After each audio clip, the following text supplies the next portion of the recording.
박근혜 전 대통령이 21시간이 넘는 마라톤 조사를 받고 오늘 아침 귀가했습니다. 네, 국정농단 수사의 정점으로 꼽혔던 박 전 대통령에 대한 조사까지 끝마친 검찰은 이제 영장 청구 여부를 두고 고심에 들어갔는데요. 서울중앙지검 연결해서 자세한 상황 살펴보겠습니다. 박현우 기자.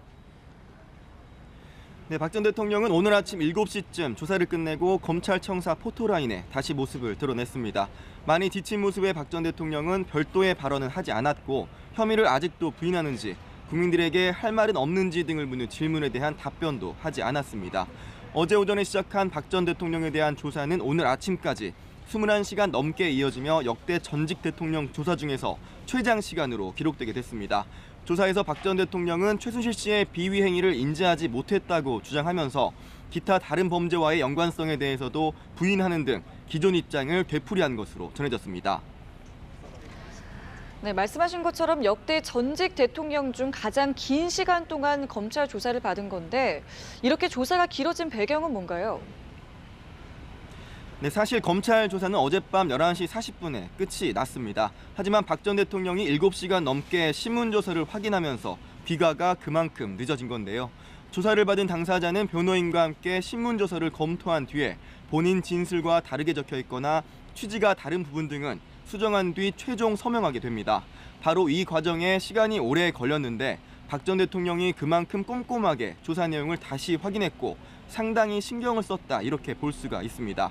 박근혜 전 대통령의 혐의와 사실관계 등을 둘러싸고 검찰이 확인할 내용이 많았기도 했고 조사도 강도 높게 진행됐다고 짐작할 수 있는 부분입니다.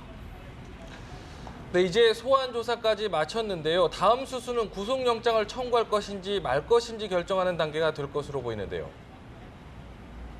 네, 검찰은 조사를 마친 직후부터 구속영장 청구 여부를 두고 고심에 들어갔습니다. 우선은 박 전 대통령이 13개 혐의를 받고 있는 피의자인데다 박 전 대통령이 최순실 씨와 함께 이번 국정농단 사태의 핵심 인물이라는 점, 또 사건에 연루된 다른 주요 피의자들 대부분이 구속됐고 특히 뇌물 공여 혐의를 받는 이재용 삼성전자 부회장이 구속됐다는 점 등을 따져봤을 때 형평성 측면에서라도 구속영장을 청구해야 한다는 의견이 나옵니다.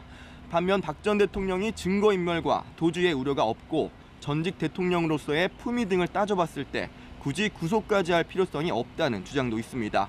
검찰은 이 같은 모든 상황을 고려해 고심한 뒤에 조만간 구속영장 청구 여부를 결정할 것으로 보입니다. 다만 기소 시점에 대해선 대선이 오는 5월 9일로 예정돼 있는 만큼 가급적 선거에 영향을 적게 미칠 수 있는 공식 선거운동 전에 이루어질 수 있도록 서두르거나 혹은 아예 대선 이후로 미룰 가능성도 배제할 수 없습니다. 서울중앙지검에서 연합뉴스 TV 박현우입니다.